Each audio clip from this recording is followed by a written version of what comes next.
سردیوں کی راتیں اپنی تنہائی اور خاموشی کے ساتھ ایک عجیب سی دہشت لے کر آتی ہیں، اور ان راتوں میں ہر چیز معمول سے ہٹ کر محسوس ہوتی ہے۔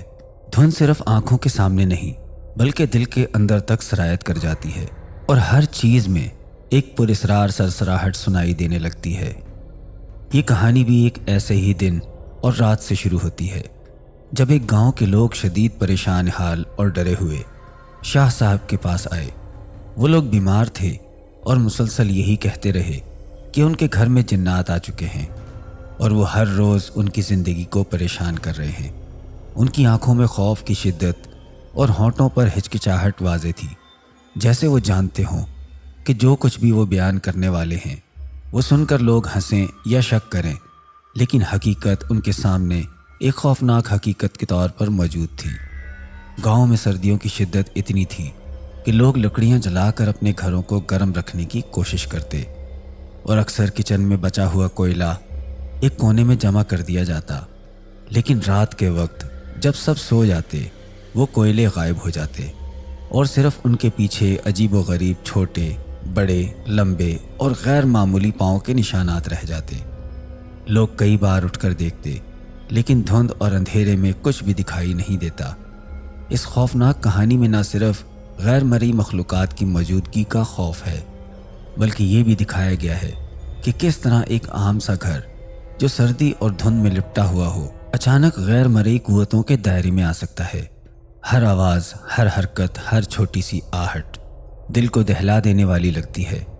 یہ کہانی محض ایک داستان نہیں بلکہ ایک حقیقت کی جھلک ہے، جس میں دکھایا گیا ہے کہ کس طرح انسان اپنے گھر میں بھی محفوظ نہیں رہ سکتا، اور کس طرح جنات کی موجودگی کو عام انسان نہیں دیکھ سکتا۔ چلیے اب چلتے ہیں اپنی بقیہ کہانی کی طرف۔ جب وہ لوگ شاہ صاحب کے پاس آئے تو ان کی حالت دیکھ کر سب کے دل کانپ گئے۔ وہ لوگ بیمار تھے، خوف میں ڈوبے ہوئے، اور ہر لفظ ان کے منہ سے نکلتے ہی سننے والے کے دل کو دہلا دیتا۔ وہ مسلسل یہی کہتے رہے کہ ان کے گھر میں جنات آ چکے ہیں اور ہر روز ان کی زندگی کو ہراساں کر رہے ہیں۔ ہم لوگ صبح شام لکڑیاں جلا کر اپنے گھروں کو گرم کرتے ہیں، لیکن رات کو جو ہوتا ہے وہ ناقابل یقین ہے۔ ان کی آواز میں خوف اور تھکن کا ایسا ملا جلا اثر تھا کہ شاہ صاحب کے بھی کندھے پر ایک سنسنی اتر گئی۔ گاؤں کا ذکر کرتے ہوئے وہ بتاتے ہیں کہ سردیوں کی شدت اتنی زیادہ تھی کہ ہر گھر میں آگ جلانے کے لیے لکڑیاں اور کوئلے جمع کیے جاتے تھے، لیکن ایک عجیب بات یہ تھی کہ ہر رات جب سب سو جاتے تو صحن کے کونے میں جمع کیے ہوئے کوئلے غائب ہو جاتے۔ اس کے ساتھ ساتھ وہاں پاؤں کے عجیب و غریب نشانات دکھائی دیتے، کچھ چھوٹے، کچھ لمبے، کچھ غیر معمولی پتلے، جیسے انسان کے نہیں بلکہ کسی اور مخلوق کے ہوں۔ لوگ کئی بار اٹھ کر دیکھتے، لیکن دھند اور اندھیرے میں کچھ بھی نظر نہیں آتا تھا۔ شاہ صاحب نے ان سے پوچھا کہ یہ سب کیسے شروع ہوا۔ لوگ بتانے لگے کہ کچھ دن پہلے انہوں نے صحن کے ایک کونے میں کوئلے جمع کیے تھے۔ رات کو انہیں عجیب آہٹیں سنائی دیں، جیسے کوئی ہنستا ہو یا چیزیں ہلانے کی آواز آ رہی ہو۔ وہ اٹھ کر دیکھنے گئے، لیکن اندھیرے میں کچھ بھی نظر نہیں آیا۔ اگلی صبح جب جاگے تو کوئلے غائب تھے، اور پاؤں کے نشانات صحن کے ہر کونے میں پائے جاتے۔ یہ سلسلہ روزانہ کی بنیاد پر جاری رہا، اور ہر رات ان کی ہمت کو چھلنی کر دیتا۔ کچھ دنوں بعد ایک شخص نے جان بوجھ کر کوئلے کو ایک بڑے برتن میں جمع کیا اور اس جگہ کا دروازہ قفل کر دیا تاکہ معلوم ہو سکے کہ یہ سب کون کر رہا ہے۔ رات کو آدھی رات کے قریب ایک سیاہ سا سایہ دیوار پر نظر آیا، جو ایک لمحے کے لیے ہلتے ڈولتے ہوئے غائب ہو گیا۔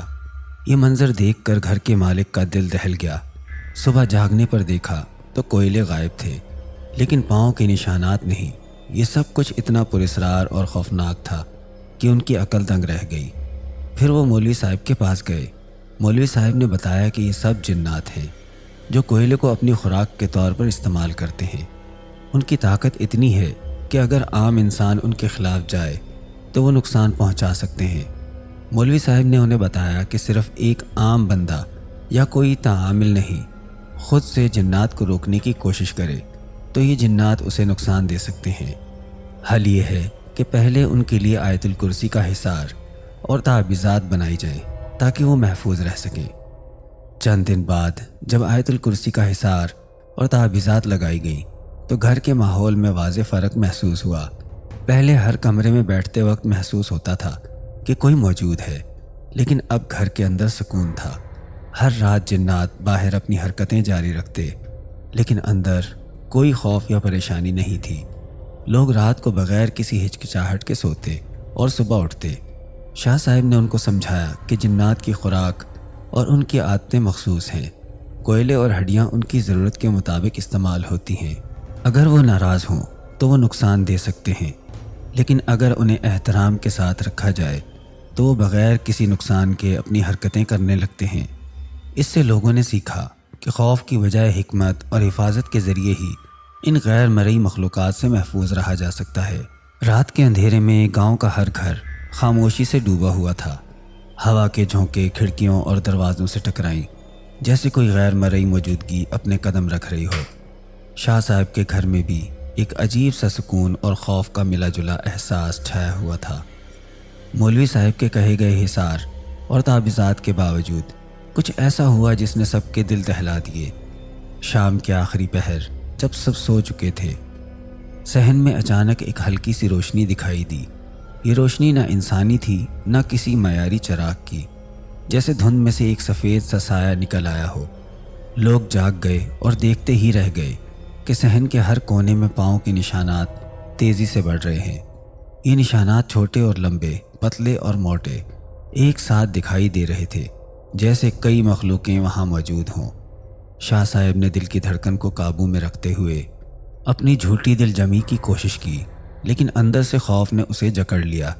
اچانک صحن میں جمع کیے گئے کوئلے خود بخود حرکت کرنے لگے، اور جیسے ہی روشنی نے انہیں چھوا، ایک زوردار دھواں اٹھا۔ دھوئیں میں سے ایک بڑی سیاہ مخلوق نمودار ہوئی، جس کی آنکھیں سرخ اور چمکتی ہوئی تھیں اور منہ سے عجیب سی آوازیں نکل رہی تھیں۔ یہ آوازیں نہ صرف خوف پیدا کر رہی تھیں، بلکہ ہر دل میں ایک غیر معمولی سردی اور تنہائی کا احساس بھی پیدا کر رہی تھی۔ شاہ صاحب کے کمرے میں موجود لوگ اپنی جگہ جمع ہو گئے۔ ایک طرف چھوٹے بچے جو پہلے ہی ڈر کے مارے کانپ رہے تھے رونے لگے، اور بڑوں کے بھی ہاتھ پاؤں جم گئے۔ مخلوق کے آگے کوئی حرکت نہ کر سکا۔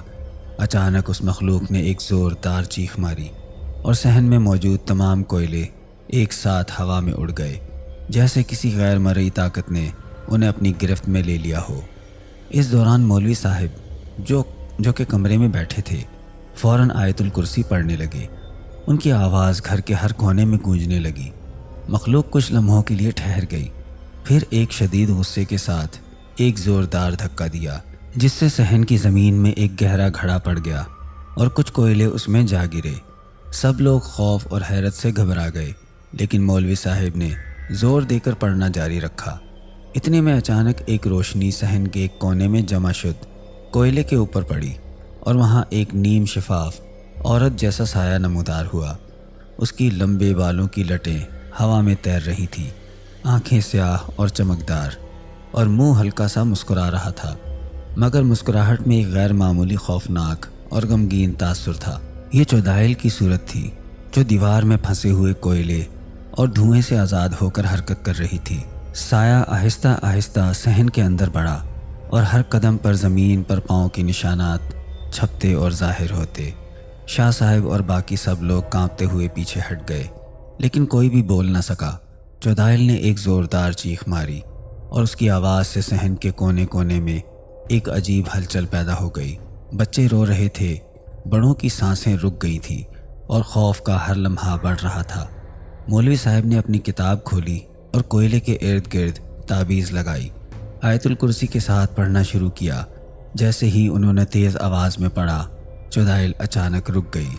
اس کی آنکھوں میں غصہ اور اداسی دونوں جھلک رہے تھے، اور وہ لمحہ بھر کے لیے کسی انسانی شکل میں نظر آئی، لیکن پھر دھند میں گھل گئی۔ چودائل نے آخری بار ایک گہری آواز میں کہا، میری قبر کی دیواریں نہ توڑو، نہ مجھے بھولو، اور پھر صحن سے غائب ہو گئی۔ صحن میں موجود ہر چیز ایک دم خاموش ہو گئی، اور صرف ہوا کے ہلکے جھونکے باقی رہ گئے۔ لوگ اپنے گھروں میں ہچکچاتے ہوئے بیٹھ گئے۔ وہ جان گئے کہ وہ سب زندہ ہیں اور اس خوفناک رات سے بچ گئے، لیکن دلوں پر وہ لمحے کا اثر ہمیشہ کے لیے ثبت ہو گیا۔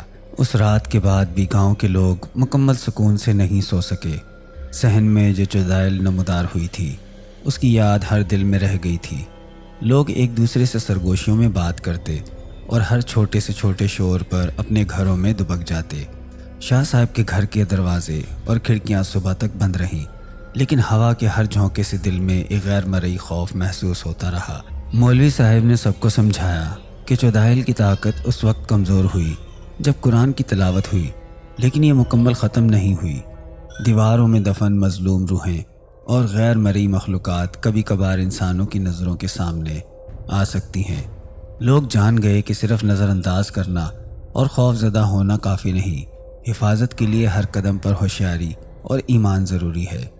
گاؤں میں وہ رات ایک کہانی بن گئی جو بچوں کو سنائی جاتی اور بڑوں کے کانپنے کی وجہ بنتی۔ شاہ صاحب اور باقی لوگ اب بھی صحن میں آہستہ آہستہ دیکھ کر ہر چیز کا جائزہ لیتے، مگر دل کے اندر چھپے خوف کی لہر کبھی ختم نہ ہوئی۔ ہر دیوار، ہر دروازہ، ہر کوئلہ اور ہر خاموش لمحہ ایک یاد دہانی تھی کہ اس گاؤں میں محض انسانی آنکھیں ہی سب کچھ نہیں دیکھ سکتی۔